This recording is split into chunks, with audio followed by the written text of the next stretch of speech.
Hi friends, welcome to Achu's kitchen. ഇന്ന് ഞാൻ വന്നിരിക്കുന്നത് ഒരു സിമ്പിൾ ബീഫ് സ്റ്റീക്ക് റെസിപ്പി ആയിട്ടാണ്. അപ്പോൾ നമുക്ക് ഇത് എങ്ങനെ ഉണ്ടാക്കാമെന്ന് നോക്കാം.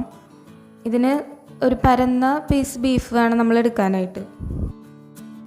ഇത് നന്നായിട്ട് കഴുകി എടുത്തിട്ടുണ്ട്. 2 പീസ് ബീഫാണ് ഞാൻ എടുത്തിരിക്കുന്നത്.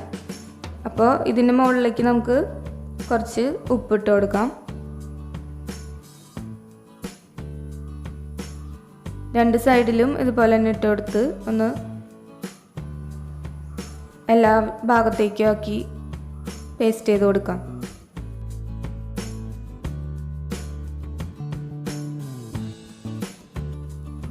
ഇനി ഇതിന് മുകളിലേക്ക് കുറച്ച് കുരുമുളക് പൊടി ഇട്ട് കൊടുക്കാം.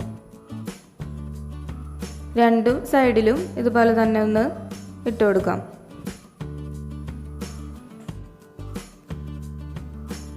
ഇനി നമുക്കിതിലേക്ക് കുറച്ച് സോയാ സോസ് ഒഴിച്ചു കൊടുക്കാം. 2 ഭാഗത്തും അതുപോലെ തന്നെ ഒഴിച്ചു കൊടുക്കാം. ഒന്ന് കൈകൊണ്ട് എല്ലാ ഭാഗത്തേക്കും ഒന്ന് സ്പ്രെഡാക്കി കൊടുക്കാം. ഇനി ഇതിലേക്ക് വേണ്ടത് ഒലിവ് ഓയിലാണ്. 2 ഭാഗത്തും ഒലിവ് ഓയിൽ ഇതുപോലെ ഒഴിച്ചു കൊടുക്കാം. ഒന്ന് പുരട്ടിയെടുക്കാം.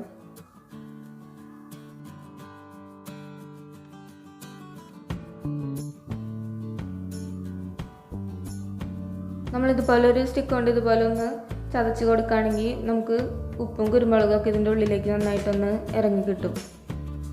ഇനി ഇതൊന്ന് ഒരു അരമണിക്കൂർ നേരം മാറ്റി വയ്ക്കാം. അതിനുശേഷം നമുക്ക് ഒരു പാനിലേക്ക് കുറച്ച് ഒലിവ് ഓയിൽ ചേർത്ത് കൊടുക്കാം. ഇനി ഇതിലേക്ക് 1 സ്പൂൺ ബട്ടർ ഇട്ട് കൊടുക്കാം.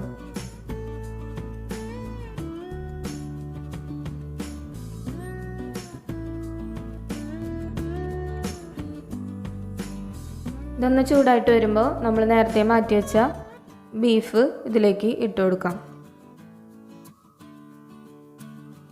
2 പീസ് ബീഫാണ് ഞാൻ മാറ്റി വെച്ചിട്ടുണ്ടായിരുന്നത്.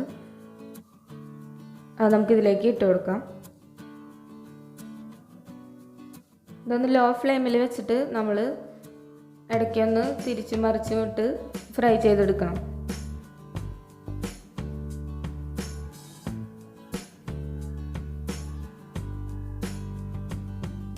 ഇനി ഇതിൻ്റെ മുകളിലേക്ക് നമുക്ക് കുറച്ച് വെളുത്തുള്ളി ചതച്ചത് ഇട്ട് കൊടുക്കാം. അതോടൊപ്പം തന്നെ 2-3 വെളുത്തുള്ളി ചതക്കാണ്ടും ഇതിൻ്റെ ഒപ്പം തന്നെ ഇട്ട് കൊടുക്കാം. ആ ഫ്ലേവർ ഇതിലൊന്ന് വരാൻ വേണ്ടിയിട്ടാണ്.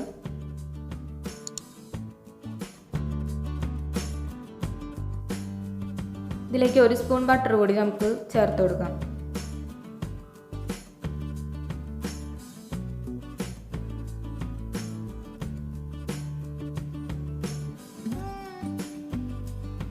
അപ്പോൾ നമ്മുടെ ബീഫ് നന്നായിട്ട് ഫ്രൈ ആയി വന്നിട്ടുണ്ട്. നമുക്ക് ഇതൊന്ന് ഒരു പ്ലേറ്റിലേക്ക് മാറ്റാം. ഇനി നമുക്ക് ഇതേ ഓയിലിലേക്ക് തന്നെ കുറച്ച് വെജിറ്റബിൾസ് ഫ്രൈ ചെയ്തെടുക്കാം.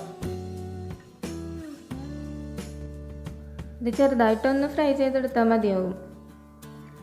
ഇതിൽ ബീഫിൻ്റെയും വെളുത്തുള്ളിയുടെയും കുരുമുളകിൻ്റെയും ഒക്കെ ഫ്ലേവറുള്ള ഓയിലായതുകൊണ്ട് ഈ വെജിറ്റബിൾസൊക്കെ നല്ല ടേസ്റ്റ് ആയിരിക്കും കഴിക്കാനായിട്ട്. ഇപ്പോൾ നമ്മുടെ ബീഫ് സ്റ്റീക്ക് റെഡി ആയിട്ടുണ്ട്. ഇത് ചൂടോടെ തന്നെ കഴിക്കായിരിക്കും നല്ല ടേസ്റ്റ്. അപ്പോൾ എല്ലാവരും ട്രൈ ചെയ്ത് നോക്കുക. ഒപ്പം തന്നെ ചാനൽ ഇതുവരെ സബ്സ്ക്രൈബ് ചെയ്യാത്തവരുണ്ടെങ്കിൽ ഒന്ന് സബ്സ്ക്രൈബ് ചെയ്യാൻ മറക്കരുത്. അപ്പോൾ നമുക്ക് അടുത്ത നല്ലൊരു വീഡിയോയുമായിട്ട് വീണ്ടും കാണാം.